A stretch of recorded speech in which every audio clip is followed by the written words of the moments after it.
Bismillahirrahmanirrahim.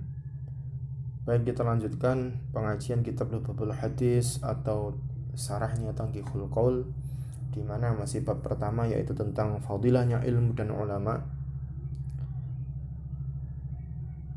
Pada pertemuan sebelumnya dijelaskan bahwa keutamaan orang yang berilmu, yang mengamalkan ilmunya dibandingkan dengan orang yang abid, yang ibadah, yang beramal tetapi tanpa ilmu, itu laksana bagaikan cahaya rembulan dibandingkan cahaya bintang-bintang di malam bulan purnama.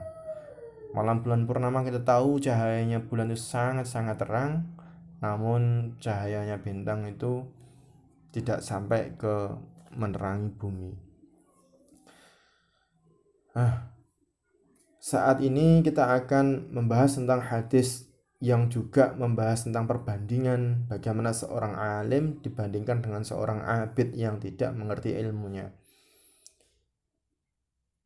An Abi Sa'id Al-Khudri anhu sallallahu alaihi wasallam, fadlul alimi 'alal 'abidi ka fadli 'ala ummati. Wa fi riwayatin litirmidzi an Abi Umamah, fadlul alim 'alal 'abidi ka fadli 'ala adnakum, ay nisbatu syarafil alim ila syarafil 'abidi ka nisbati syarafin nabi ila adna syarafis sahabah.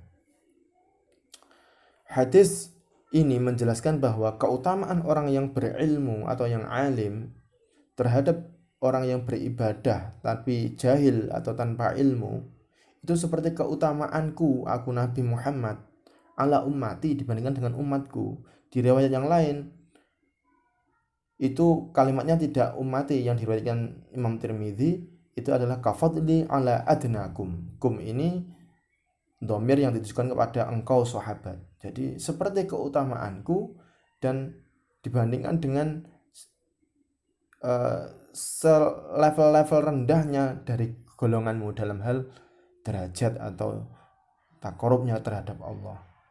Jadi kita bisa membandingkan lagi, kalau orang berilmu itu bagaikan Nabi Muhammad, maka dari hadis ini kalau orang yang beribadah tapi tanpa ilmu itu bagaikan bukan sejelek ya, sahabat nggak jelek, kurang pas kalau kita ngomong jelek, serendah-rendahnya derajatnya sahabat, semacam itu. Jadi Nabi Muhammad dibandingkan dengan serendah-rendahnya derajatnya sahabat, itu laksana orang yang ahli ilmu dibandingkan dengan orang yang ahli ibadah tapi tanpa ilmu. Nah, Imam Ghazali menambahi pada hadis ini dalam kitabnya, Fangzur kaifa ju'ilal ilmu muqaranan li darajatin nubuwah. Lihatlah bagaimana dijadikannya ilmu itu bisa membawa seseorang itu pada derajat kenabian. Wa kaifa hutta rutbatul amali al-mujarradi 'anil ilmi. Nah, dan juga lihatlah bagaimana sebuah amal yang tanpa ilmu itu bisa rontok atau tanpa nilai. Maka wa in kana al-'abidu la yakhlu an ilmin bil ibadati allati yuwadibu 'alaiha walaulahu lakum takun ibadatan.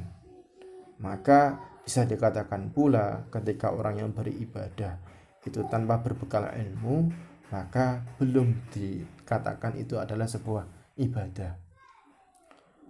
Nah, kenapa kok pertanyaannya di penjelasan yang di depan itu dijelaskan, kenapa kok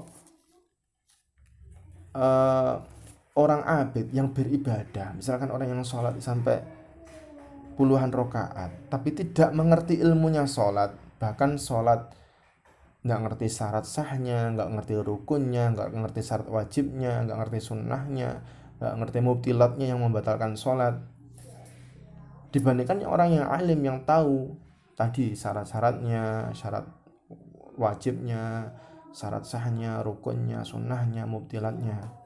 Kenapa kok yang ngerti itu lebih utama? Karena orang yang tidak alim itu sangat berpotensi pada habailis syaitan, jebakan syaitan. Dia merasa bahwa sudah ibadah ini sudah benar. Tapi orang yang alim itu selalu mawas diri dengan ilmunya. Nah, saya ulangi, kenapa kok orang yang jahil, orang yang abid, orang yang beribadah tapi tidak mengerti ilmunya, itu levelnya sangat rendah, karena dia itu sangat berpotensi masuk kepada haba ili syaiton atau jebakan-jebakan setan. Semoga bermanfaat, semoga kita diistiqomahkan menjadi orang yang muta'alim, orang yang selalu mencari ilmu. Walaupun kita belum alim, tapi kita selalu mendekat kepada orang yang alim, orang yang dekat dengan orang yang alim dan orang yang takut kepada Allah Subhanahu wa taala. Tidak hanya takut tapi juga alim. Tidak hanya membicarakan zikir